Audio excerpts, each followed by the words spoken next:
अस्सलाम वालेकुम। मेरा नाम सैयद वक़ार है। आज हमने शुरू की हुई थी बेसिकली उर्दू के लेक्चर की सीरीज़। आज हमारा नेक्स्ट लेक्चर है जो कि बेसिकली सनाए कलाम के ऊपर है।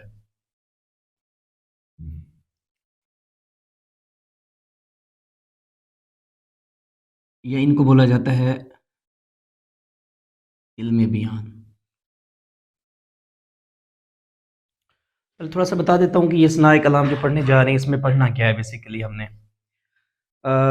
जो कुछ भी होता है ना राइटिंग में या बोलने में, जब आप फूल पत्तियाँ लगाते हो ना बेसिकली किसी भी कलाम को या महबूब तक अपनी बात पहुँचानी हो तो बहुत अच्छे अंदाज में पहुँचाते हैं हम। तो उन चीज़ों को बेसिकली सनाए कलाम लगाया कहा जाता है, जिसमें आप लोग तशबीह है, इस्तारा है, तलमीह है, इस तरह की चीज़ें जो है ना यूज़ करते हो।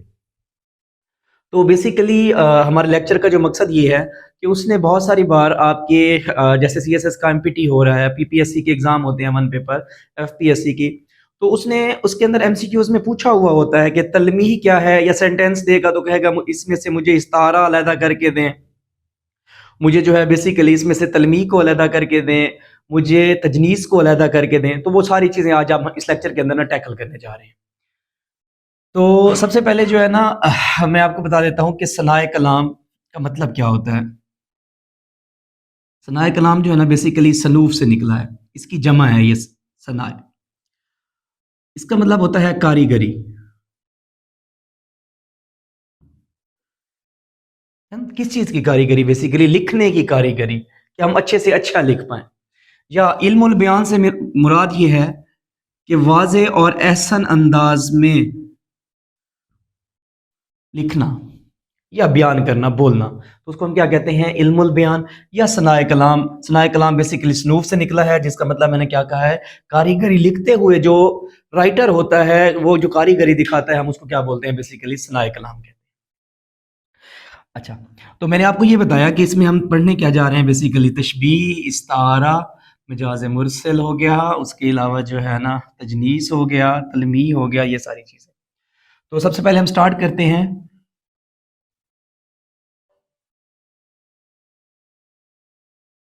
तशबीह से।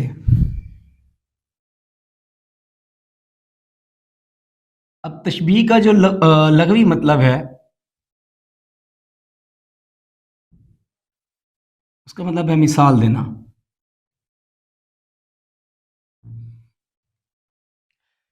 अच्छा, तो तशबीह का मतलब ये है कि मिसाल देना। जब हम किसी चीज़ को दूसरी चीज़ से कंपेयर करते हैं, तो हम उस चीज़ को क्या कहते हैं? बेसिकली तशबीह कहते हैं। जैसे मैं लिखता हूँ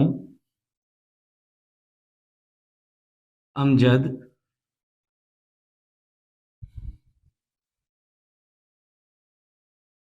चाँद की मानिंद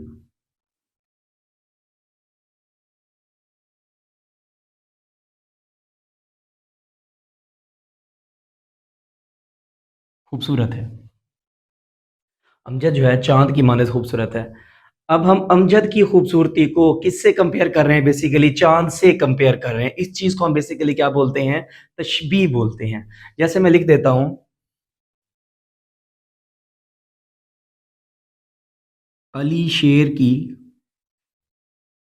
तरह बहादुर है। अब अली की जो बहादुरी है, उसको हम किसी से कंपेयर कर रहे हैं? शेर के साथ कंपेयर कर रहे हैं।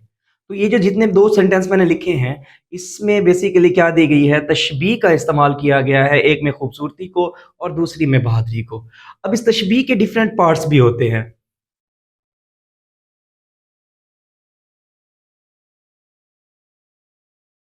पहला है मुशब्बे। मुशब्बे उस चीज़ को कहा जाता है जिस चीज़ को हम तशबीह दे रहे हैं चाँद के साथ या किसके साथ? अपना शेर के साथ। तो जो मुशब्बे है, इसके अंदर पहले सेंटेंस के अंदर वो बेसिकली अमजद है, दूसरे के अंदर क्या है? हमारे पास अली है। यानी कि इन दोनों को हम क्या कर रहे हैं? कंपेयर कर रहे हैं चाँद के साथ या शेर के साथ। तो ये हमारे पास क्या हो गया? मुशब्बे। और दूसरी चीज़ होती है तशबीह में मुशब्बह बिह। मुशब्बह बे ऐसी चीज़ को कहा जाता है जिस चीज़ से तशबीह दी गई हो। जैसे मिसाल के तौर पर पहले फ़िक्रे के अंदर हमारे पास जो चाँद है वो मुशब्बह बे है ना? क्योंकि इसके अंदर हमने बेसिकली क्या किया है, अमजद को चाँद की तरह चाँद से तशबीह दी है, तो इसको क्या कहते हैं, मुशब्बह बे कहते हैं। अब दूसरे सेंटेंस के अंदर बेसिकली जो शेर है वो हमारे पास क्या है, मुशब्बह बे है। डन। तो इसका मतलब है जिस चीज़ से तशबीह देंगे उसे हम क्या कहेंगे, मुशब्बह बे। और जो मुशब्बे है वो बंदा होगा, वो चीज़ होगी जिसकी हम क्या कर रहे हैं, तशबीह दे रहे हैं जिसको किसी चीज़ के साथ। अच्छा, उसके बाद इसका अगला पार्ट है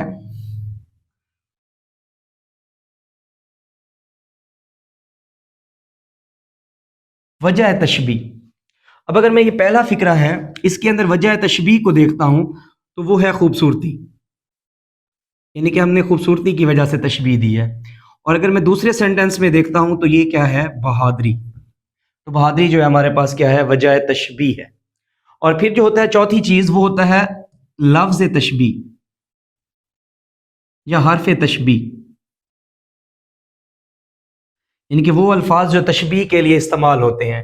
अब इस सेंटेंस को अगर मैं देखूं तो मानद जो है बेसिकली क्या है, लफ्ज तशबीह है। और इस दूसरे सेंटेंस के अगर मैं देखूं तो ये जो तरा लिखा हुआ है दैट इज बेसिकली लफ्ज तशबीह या हर्फ तशबीह कहा जाता है। डन। तशबीह का मतलब क्या होता है कि किसी चीज को दूसरी चीज से कंपेयर करना। जैसे मैंने कहा अमजद चांद की मानद खूबसूरत है। अब अमजद की खूबसूरती को हमने चांद से कंपेयर किया तो ये क्या कहलाएगा, हमारे पास तशबीह कहलाएगा। तशबीह के डिफरेंट पार्ट्स होते हैं, जैसे मैंने मुशब्बे कहा, मुशब्बे के अंदर बेसिकली उस बंदे को कहेंगे जिसको हमने तशबीह देनी है। मुशब्बह बह है वो चीज़ जिससे तशबीह दी गई होगी, जैसे चांद और शेर। वजह तशबीह जो है जिस बात पे तशबीह दी गई होगी, पहले सेंटेंस में खूबसूरती, दूसरे में बहादुरी, तीसरा जो है लफ्ज तशबीह, जैसे मानंद और तरह के लफ्ज यूज होते हैं, ये क्या है, बेसिकली हमारे पास लफ्ज तशबीह है। होप सो आपको ये समझ आ गई होगी। इसके बाद हम नेक्स्ट चलते हैं, सनाए कलाम का दूसरा पार्ट।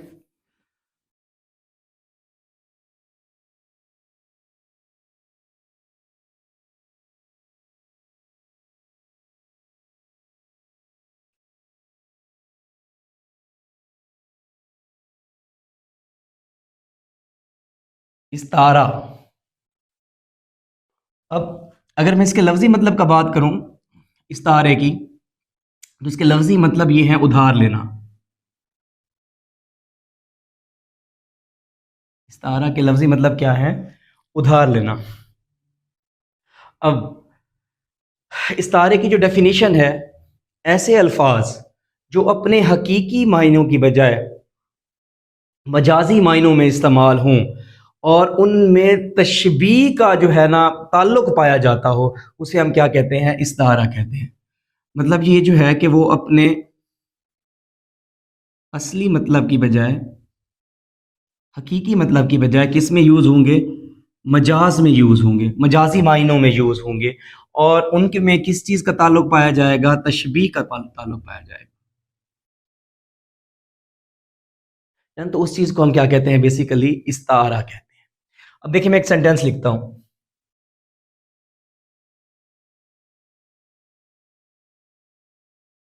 मेरा शेर कामयाब हो गया।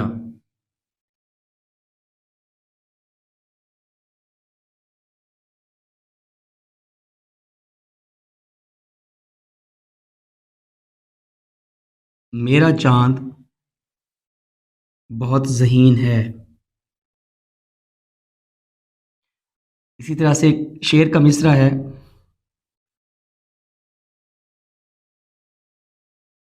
इस शेर की आमद है कि रन कांप रहा है।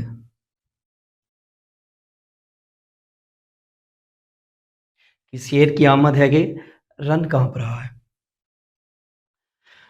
अब देखिए यहाँ पर उसने कहा कि मेरा शेर कामयाब हो गया है। अब ये जो उसने शेर याद किया, लफ्ज यूज किया है, ये शेर जो है ना यहाँ पर इस्तारा है। डन। अब हकीकी लफ्ज इसका क्या था, मेरा बेटा। उसकी जगह जो लफ्ज यूज हुआ है वो क्या हुआ है, शेर। मतलब वो अपने बेटे को क्या क्या कहता है कि वो बहादुर है वो उसके असली मायने थे, हकीकी मायने थे बेटे के, और उसकी जगह उसने जो मजाजी मायनों में उसे यूज़ किया, शेर का लफ्ज़ उसने यूज़ किया। और इसमें तशबीह का ताल्लुक किस तरह से है? तशबीह का ताल्लुक इस तरह से है, उसने अपने बेटे को तशबीह दी है किसके साथ? शेर के साथ कंपेयर किया, यानी कि शेर की बहादुरी के साथ कंपेयर किया है। मैं दोबारा रिपीट करता हूँ, मैंने कहा कि उसने अपने बेटे के लिए शेर का लफ्ज़ यूज़ किया, बेटा उसका हकीकी मायनों में था, तो उसने मजाज यूज़ किया है शेर को। कंपेयर किस चीज़ को किया है? बहादुरी को। तो बहादुरी को कंपेयर किया, तो दैट मीन्स कि उस शेर को उसने अपने बेटे से क्या दी है? तशबीह दी है। इस वजह से इसकी डेफिनेशन में मैंने कहा था कि जब भी कोई लफ्ज़ अपने असली मायने की बजाय मजाज में इस्तेमाल हो और उसमें तशबीह का ताल्लुक पाया जाता हो, तो वो क्या कहलाता है? इस्तारा कहलाता है। मैं अभी आपको तशबीह से कंपेयर करके भी दिखाता हूँ। अब देखिए, इसमें जैसे मैंने दूसरा फिक्रा लिखा, मेरा चांद, इससे मतलब मुराद भी उसका क्या है? बेटा है। अब देखिए, जैसे किस शेर की आमद है, यहाँ पर जो शेर का लफ्ज़ यूज़ हुआ है, ये भी बेसिकली इस्तारा है। कैसे? इसका जो हकीकी मायने है, बेसिकली जो शायर है वो किस तरफ कहता है? हज़रत शब्बीर रज़ी अल्लाह ताला अन्हा जो है मतलब अहल बैत से थे, उनकी तरफ ये इशारा कर रहा है, उसकी आमद के बारे में ये शेर लिखा गया है। तो यहाँ पर उसके इस्तारे के तौर पर इस्तेमाल हुआ है। डन? अब इस्तारे के भी 3 पार्ट्स हैं। इन्हीं सेंटेंस से मैं आपको समझा देता हूँ, उसके बाद मैं इसको तशबीह से कंपेयर कर लूँगा।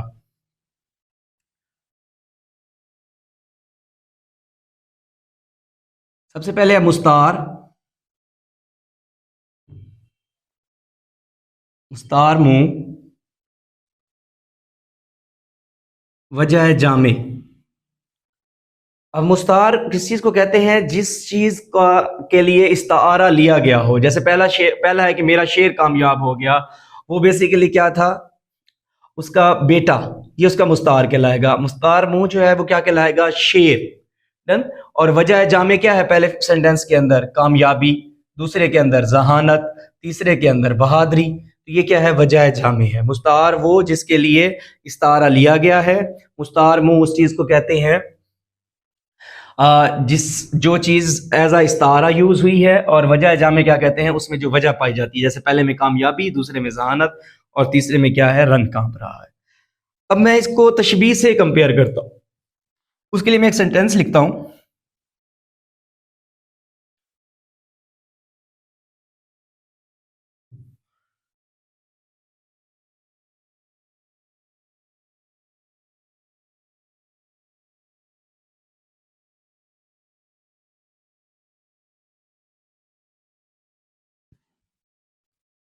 उन्हीं पिछले फिक्रों में से हम एक सेंटेंस ले लेते हैं।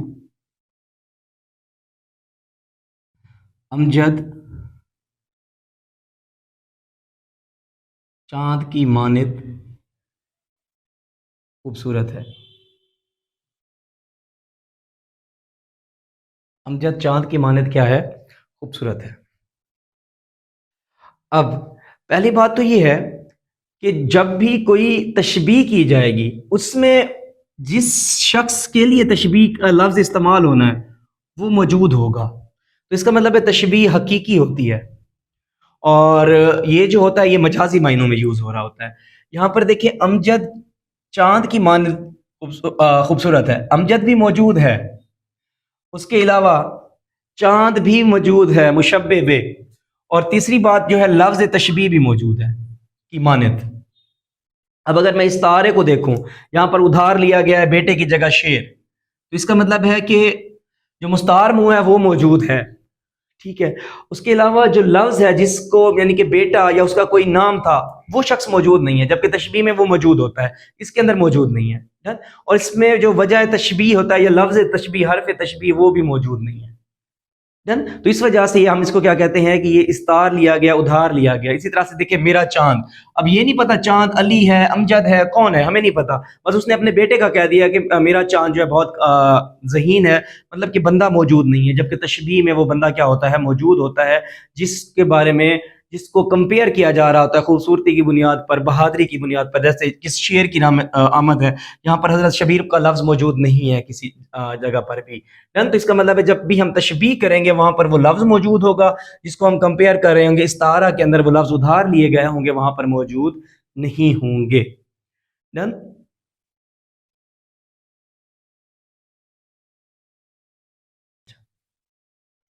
नेक्स्ट जो है हमारे पास वो है मजाज मुरसल। उसकी और इस्तारा की डेफिनेशन में थोड़ा सा फर्क है।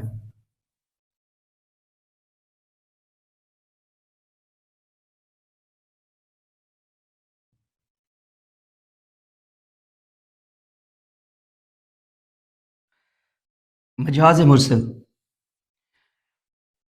मजाज मुरसल का मतलब है जायज करार दिया हुआ।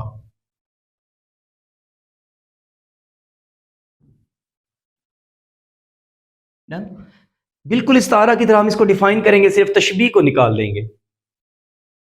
मिजाज मुरसल की डेफिनेशन ऐसी है कि जब कोई लफ्ज़ अपने हकीकी मायनों की बजाय मजाजी मायनों में इस्तेमाल हो और उसमें तशबीह का ताल्लुक ना हो। इस्तारा में मैंने कहा था कि क्या चीज़ मौजूद होगी, तशबीह मौजूद होगी, जबकि मजाज मुरसल में तशबीह मौजूद नहीं होती। जैसे अहमद ने बिस्मिल्लाह पढ़कर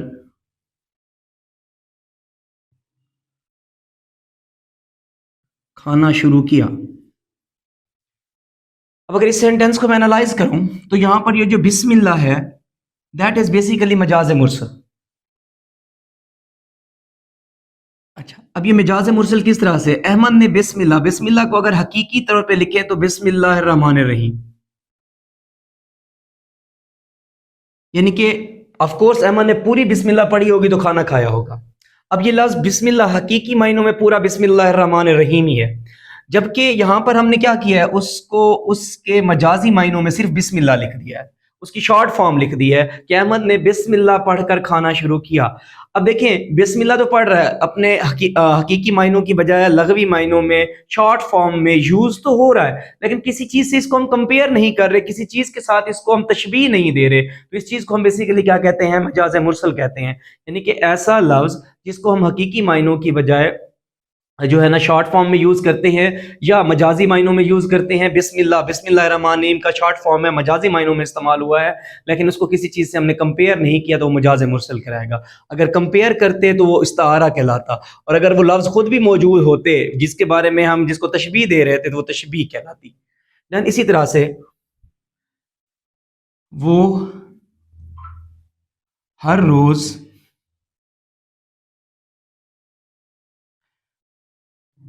कुरान पाक की तिलावत करता है।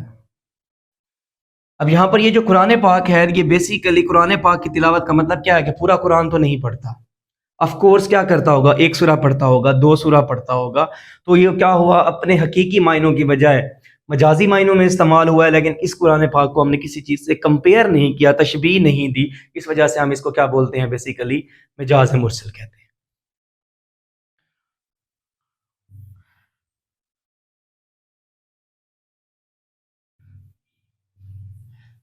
सनाए कलाम में हमारे पास जो नेक्स्ट है, दैट इज बेसिकली कनाया। इस कनाया का लगवी मतलब होता है इशारों में बात करना।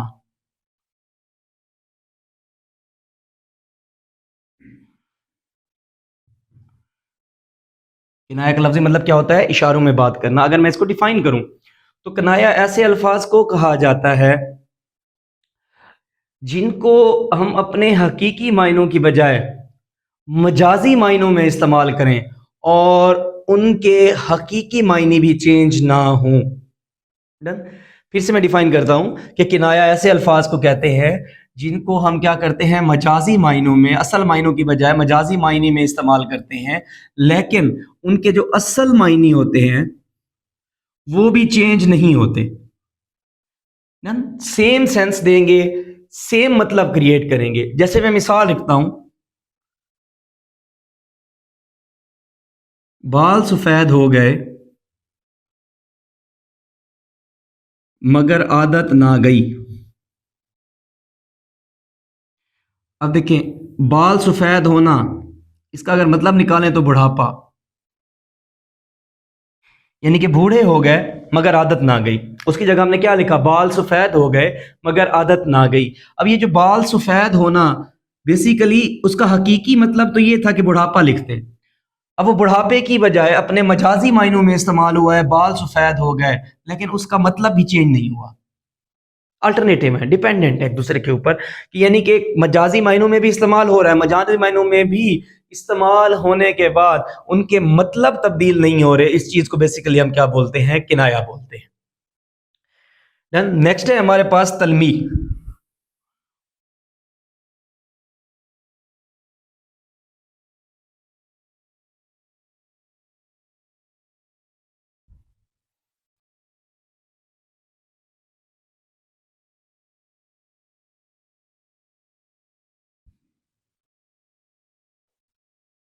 तलमी का मतलब होता है इशारा करना, और मोस्ट प्रोबेबली तारीखी वाकयात की तरफ।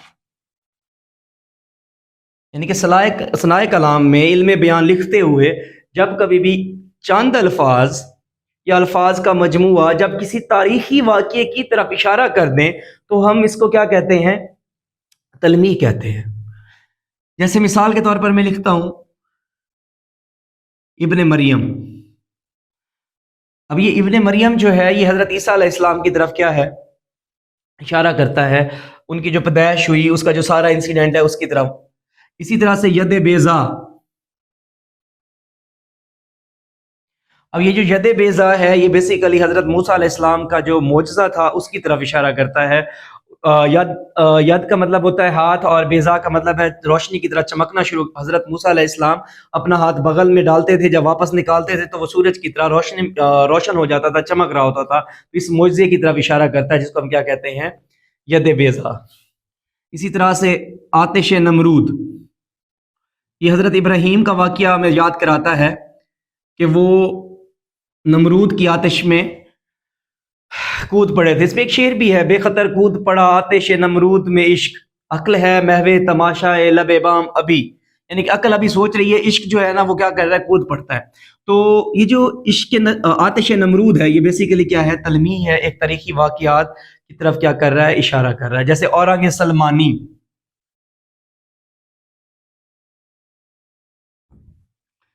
ये हज़रत बल्कीस और हज़रत सलमान के वाक़ये की तरफ इशारा करता है, जब हज़रत सलमान ने उनको अपने देश बुलाया था और विश की थी कि उसका तख्त जो है बेसिकली कोई बंदा पहले ले आए। तो ये उसी औरंग सलमानी की तरफ क्या कर रहा है? इशारा कर रहा है। तो दैट मीन्स कि तलमी जो है उन अल्फाज का मजमुआ होता है जिनको लिखा जाए तो उनसे उनको पढ़ते ही हमारे दिमाग में क्या आ जाते हैं? तारीखी वाक़यात आ जाते हैं। हम उसे क्या बोलते हैं? तलमी बोलते हैं।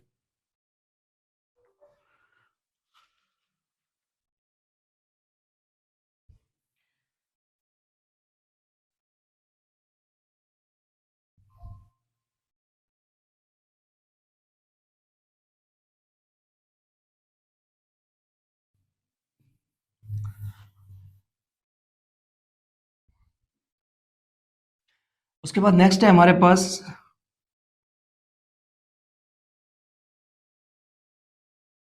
सनत तज़ाद।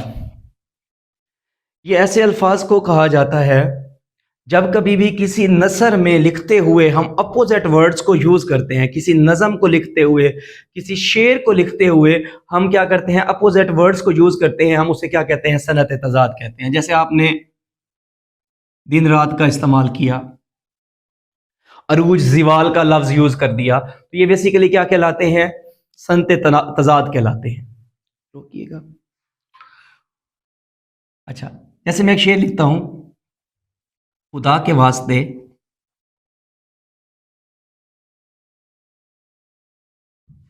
ए नौजवानों, होश में आओ, दिलों में अपने गैरत को जगा दो, जोश में आओ। अब देखिए इस सेंटेंस के अंदर लफ्ज होश और जोश, ये दोनों अपोजिट मीनिंग्स में हैं। तो ये जो अपोजिट मीनिंग के वर्ड यूज होते हैं, हम इनको क्या बोलते हैं? सनत तजाद कहते हैं। देन इसके बाद हमारा नेक्स्ट लास्ट है,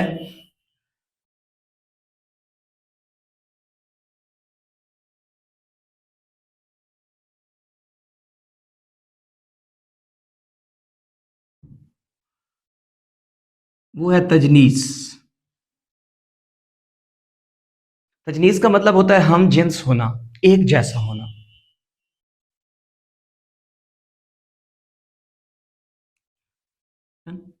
ऐसे अल्फाज जो आवाज़ों में, बोलने में, लिखने में एक जैसे होते हैं लेकिन उनके मतलब में डिफरेंस होता है, उसको हम क्या कहते हैं? तजनीस कहते हैं। जैसे मैं लिखता हूं यहां पर, गुलाब की कलम लगाते हुए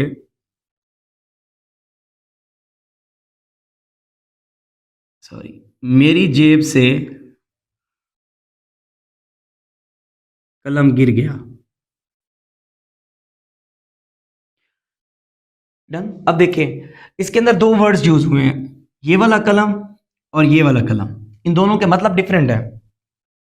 ये गुलाब की कलम है और आगे लगाते हुए मेरी जेब से कलम गिर गया, तो ये भी देखिए इमला में भी सेम है, आवाज में भी सेम है, लेकिन मतलब इनके डिफरेंस है। तो इस तरह के अल्फाज को हम बेसिकली क्या बोलते हैं? तजनीस बोलते हैं। अब तजनीस जो है वो दो किस्म की हो सकती है, एक है तजनीस ताम, दूसरी है तजनीस तजसी सॉरी तजनीस मुहर्रिफ। तजनीस ताम और दूसरी कौन सी है? तजनीस मुहर्रिफ। अब जो तजनीस ताम है वो बिल्कुल यही एग्जाम्पल है जो मैंने लिखी है, यानी कि ऐसी तजनीस जिसके अंदर अल्फाज की इमला और आवाज एक जैसी होगी लेकिन उनके जो मीनिंग्स हैं वो क्या होंगे? डिफरेंट होंगे। अब जो मुहर्रिफ है इसके अंदर या तो आवाज की मुशाबियत होगी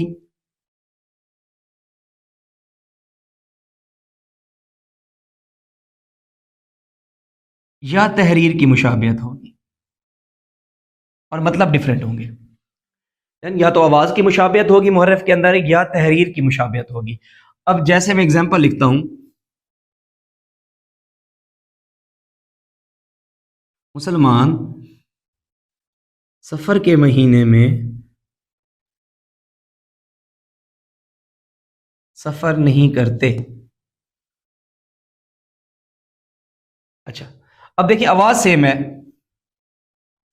सफर ये स्वाद से है और सफर सीन से है, तो इनको हम क्या कहते हैं? तजनीस की मुहर्रिफ टाइप है और आवाज में मुशाफियत है, सफर और सफर, लेकिन इनके स्पेलिंग, ये इमला जो है वो डिफरेंट है। जैसे मैं लिखता हूं कि ये फकीर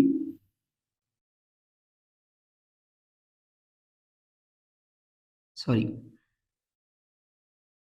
सदा, ये फकीर सदा यही सदा लगाता है।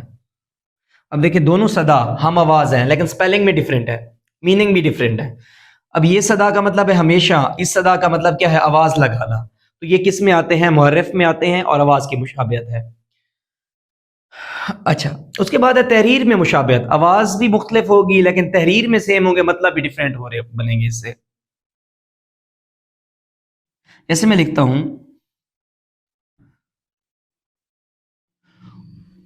19 तारीख को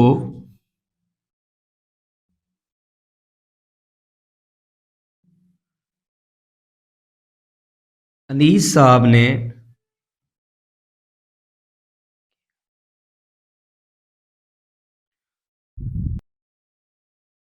शुरू करते, ये वाला ना पोर्शन ना कट कर दीजिएगा दोबारा। तहरीर की मुशाबियत। अब देखिए इस सेंटेंस को देखिएगा,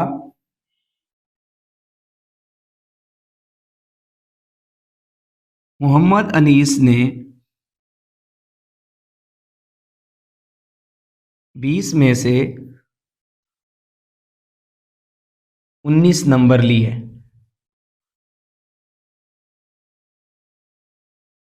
अब तहरीर एक जैसी है, आवाज़ें मुख्तलिफ हैं और मतलब भी मुख्तलिफ हैं। ये जो है अनीस, ये नाम है, लिखने में सेम है, तहरीर में मुशाबियत है। और 19 लिखने में तो मुशाबियत है, आवाज़ डिफरेंट हो गई है, मतलब भी चेंज हो गया है। तो ये क्या कहलाएगा? मुहर्रिफ, जिसकी तहरीर में मुशाबियत होगी। मैं इसको फिर से रिपीट करता हूँ, तजनीस हमजिन्स अल्फाज को कहा जाता है, जिसमें मैंने एग्जाम्पल दी, गुलाब की कलम लगाते हुए मेरी जेब में से कलम गिर गया। अब दोनों में कलम यूज हो रहा है और ये जो कलम है इनकी इमला एक जैसी है, आवाज एक जैसी है, मतलब डिफरेंट है। तो इसको हम क्या कहते हैं? तजनीस ताम। और तजनीस मुहर्रिफ ऐसी तजनीस को कहा जाता है जिसमें यह आवाज में मुशाबियत होगी, जैसे सफर और सफर, यहाँ पर दोनों सेम लफ्ज थे, आवाज भी सेम थी। तो सफ़र ये स्वाद से है, ये सीन से है, तो ये आवाज़ की मुशाबियत है और मुहर्रिफ कहलाएगा। तहरीर में मुशाबियत है 19 और सॉरी 19 और 19, आवाज़ डिफरेंट है, तहरीर एक जैसी है। अब तीनों को देखिएगा, मैं तहरीर में मुशाबियत की बात करूंगा तो तहरीर में एक जैसे हैं, 19 और 19 को लिखते हम एक जैसे हैं, आवाज़ मुख्तलिफ है, मतलब भी डिफरेंट है। दैट मीन्स कि एक सेम कैटेगरी है तहरीर। आवाज़ की मुशाबियत में स्पेलिंग डिफरेंट है, इमला डिफरेंट है, लेकिन एक मुशाबियत है आवाज़। इसके अंदर आवाज़ सेम है, इमला भी सेम है, ताम में दो दो चीज़ें सेम है, वहां पर एक एक थी लेकिन मतलब डिफरेंट है, तो उसको हम क्या कहते हैं, तजनीसे ताम कहते हैं। यहाँ पर हमारा लेक्चर का इख्तिताम होता है। मैं एक बार थोड़ा सा फिर से बता देता हूँ कि आज हमने क्या पढ़ा था। सनाए कलाम, सना का मतलब कारीगरी, यानी कि हम लिखने के लिए जो बहुत अच्छे अल्फाज का चुनाव करते हैं उसको हम क्या कहते हैं, बेसिकली सनाए कलाम कहते हैं। इसमें हमने किस चीज़ को पढ़ा, तशबीह को पढ़ा, इस्तारा को पढ़ा, मजाज मुरसल को पढ़ा, उसके अलावा किनाया को पढ़ा। देन मैंने आपको तलमीह के बारे में बताया, सनद तज़ाद के बारे में हमने बात की और एंड पे तजनीस के बारे में बात की। फ़ी अमानिल्लाह, अपना ख्याल रखिएगा। अल्लाह हाफ़िज़।